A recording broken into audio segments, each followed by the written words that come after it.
Hi guys, welcome to the first video of 2025. Today I'm going to be painting this cute sketch I made for Caroline Petruski Draw This in Your Style challenge. And while I paint, I'm going to dive directly into the topic of art blocks and imposter syndrome. I'm going to give you some tips over the video to overcome it over this 2025 so you can start this new year full of creativity. So grab a snack, grab your favorite drink, and let's talk about it. But before continuing, and for the curious ones, I'm going to be painting on the Huhu Mixed Media sketchbook with the alcohol markers of the same brand. I used a regular red color pencil for sketching, and for the final touches I used the fine liners and the RTX color pencils. That being said, let's move on. So what is an art block? Art block is a phenomenon that's all too familiar for many of us. It's that feeling of being stuck, of not being able to create, or feeling like our creative well has run dry. And it's not just you, it's happening to artists all around the world every single day. The scary thing is that if we don't address it, it can hold us back from reaching our full potential and hinder our artistic growth.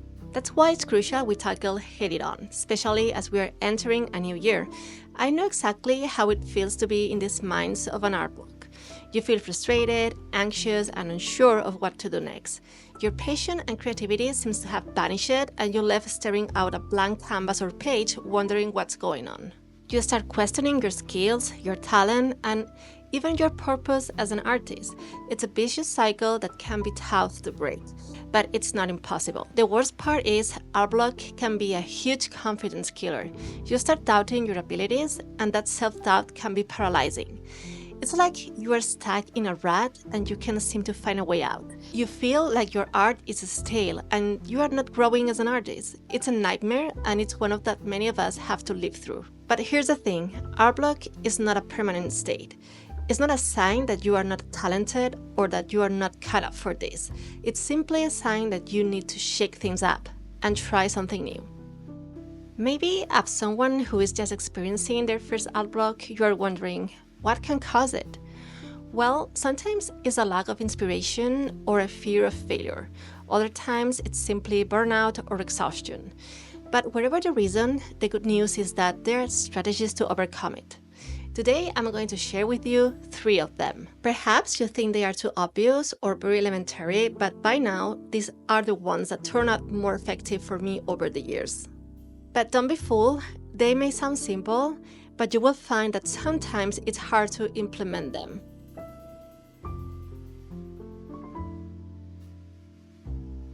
I found that one of the most effective is to set small, achievable goals for yourself.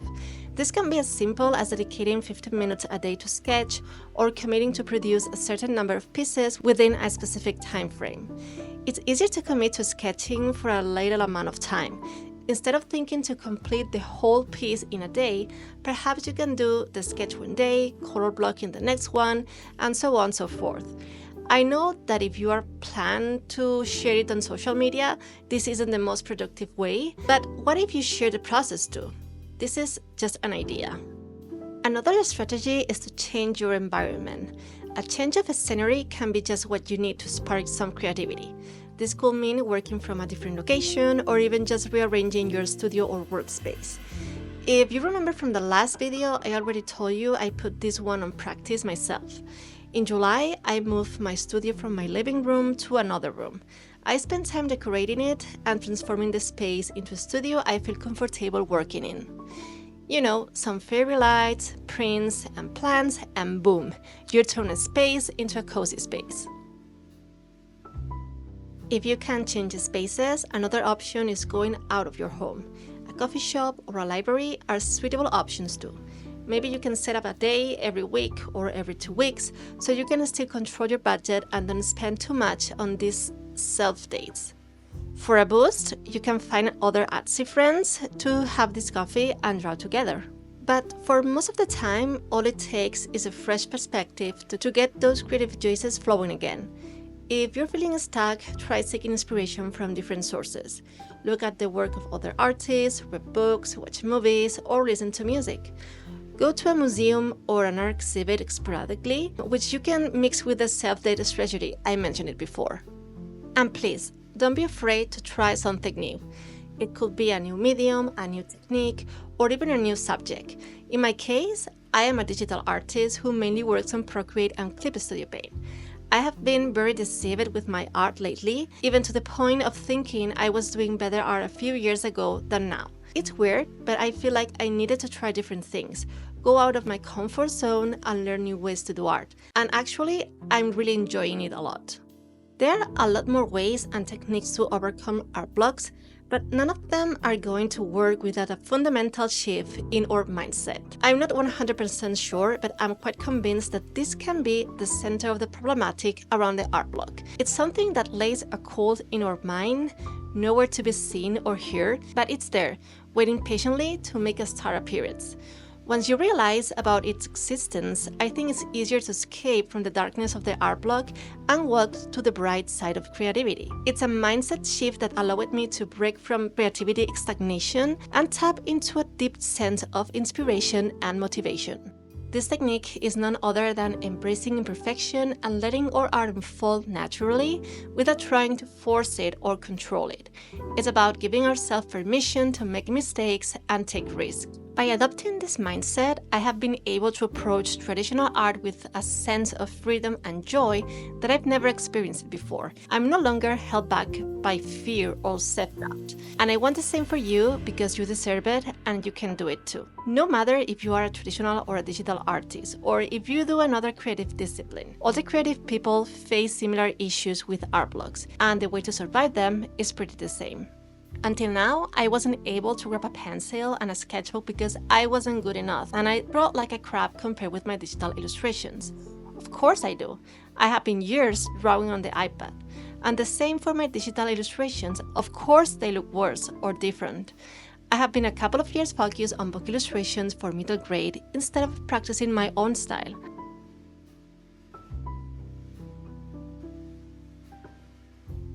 Because let's be honest, when it comes to our art, we are the worst art critics in the world.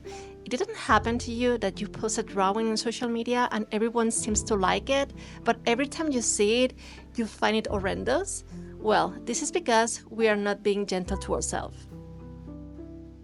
Art is a journey. We are not the same artists today as we were yesterday. It's a path of constant growing and learning, and I think this is a skill difficult to master.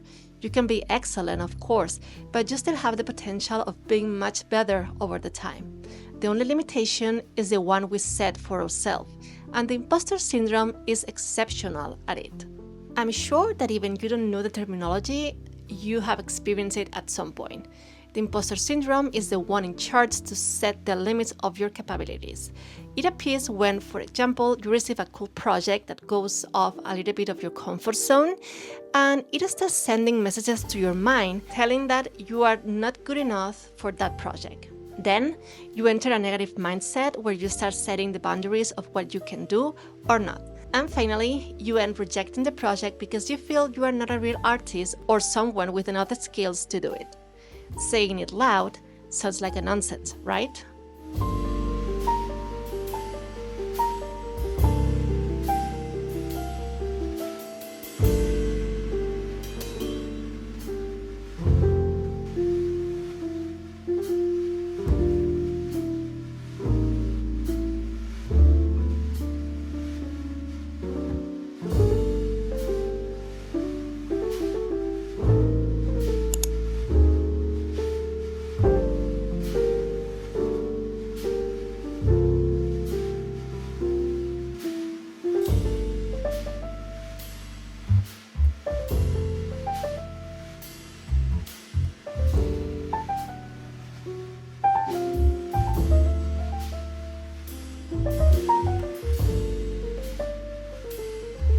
So let's recap the strategies we've discussed today.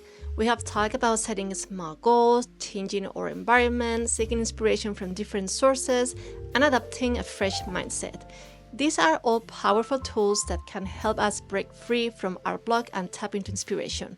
Remember, the most important thing is to approach your art with a sense of freedom and joy.